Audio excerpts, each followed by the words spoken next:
Colombia. A land of vibrant culture, breathtaking landscapes, and warm people. But beneath this beauty lies a dark and troubled past. For decades, Colombia has been gripped by a relentless conflict, fueled by drug trafficking and guerrilla warfare. This is the story of how these forces plunged a nation into chaos. It's a story of power, corruption, and the human cost of violence. Colombia's descent into darkness began slowly, like a shadow creeping across its lush valleys and Andean peaks. From the chaos rose figures both infamous and fascinating. None cast a larger shadow than Pablo Escobar, the leader of the Medellin cartel. Escobar was a study in contradictions. He was a ruthless killer who ordered the deaths of countless rivals, police officers, and even innocent civilians.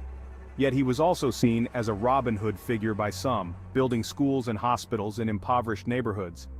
Escobar's power seemed limitless. He controlled every aspect of the cocaine trade, from the coca fields to the streets of Miami. His wealth was staggering, estimated to be in the billions.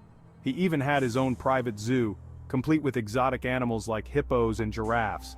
But Escobar's empire was built on a foundation of blood and terror. His reign of violence left a permanent scar on Colombia's soul. The cartels waged war not just against the government, but against each other.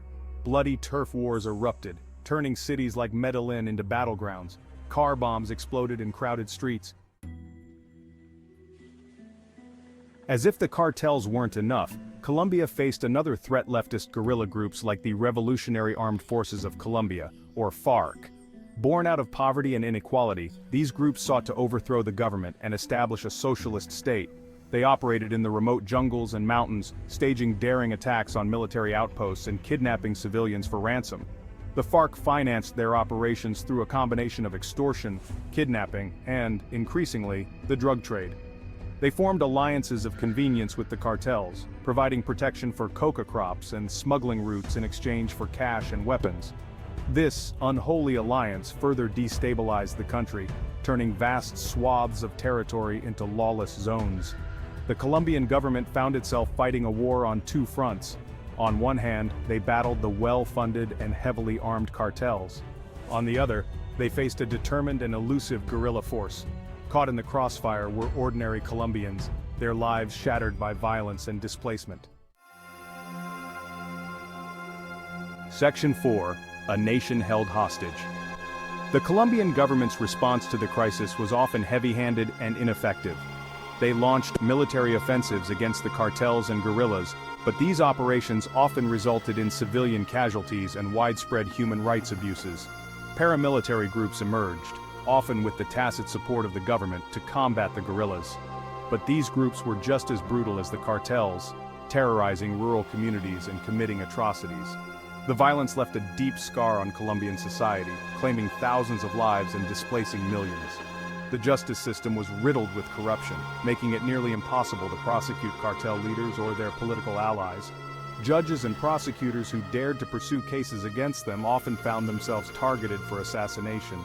Fear and silence became the norm, as ordinary citizens were too afraid to speak out against the violence that gripped their country. The international community, initially focused on stemming the flow of cocaine into their countries, began to realize the depth of Colombia's crisis. They provided military aid and financial assistance to the Colombian government, but these efforts often had unintended consequences, fueling corruption and exacerbating the violence. Section 5. The price of peace. As the 21st century dawned, Colombia seemed no closer to peace. The cartels, though weakened by the deaths of Escobar and other kingpins, continued to operate, their ranks replenished by a seemingly endless supply of young men willing to risk their lives for the promise of easy money. The FARC, despite facing increased military pressure, remained a potent force, controlling vast swaths of territory and holding thousands of hostages. Peace talks offered a glimmer of hope, but the road to reconciliation was long and arduous.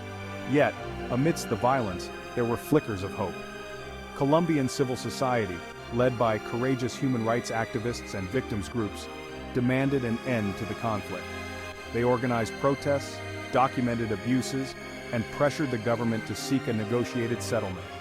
Their efforts, often in the face of death threats and intimidation, slowly began to change the conversation. In the early 2010s, after decades of conflict, the Colombian government and the FARC entered into formal peace talks. These talks, held in Havana, Cuba, were a testament to the perseverance of those who believed that peace was possible. The negotiations were long and arduous, fraught with setbacks and moments of near collapse.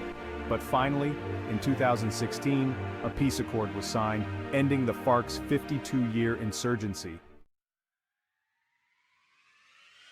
Section 6, Scars and Hope. The peace agreement was a historic achievement, a testament to the power of dialogue and the resilience of the human spirit. But the road to lasting peace in Colombia remains long and uncertain. The country is still grappling with the legacy of decades of violence, including widespread poverty, inequality, and the presence of other armed groups. Despite the challenges, Colombia is rebuilding, fueled by the resilience of its people and the dream of a peaceful future. The peace process itself has faced challenges, with some Colombians, particularly those who were victims of the FARC's atrocities, feeling that the accord granted too much leniency to former guerrillas. Reintegrating thousands of ex-combatants into civilian life has proven to be a complex and delicate task. Despite these challenges, there are reasons for hope. Colombia has made significant strides in reducing violence and improving security. The economy is growing and the country is attracting foreign investment. Civil society is playing a vital role in monitoring the peace process and promoting reconciliation.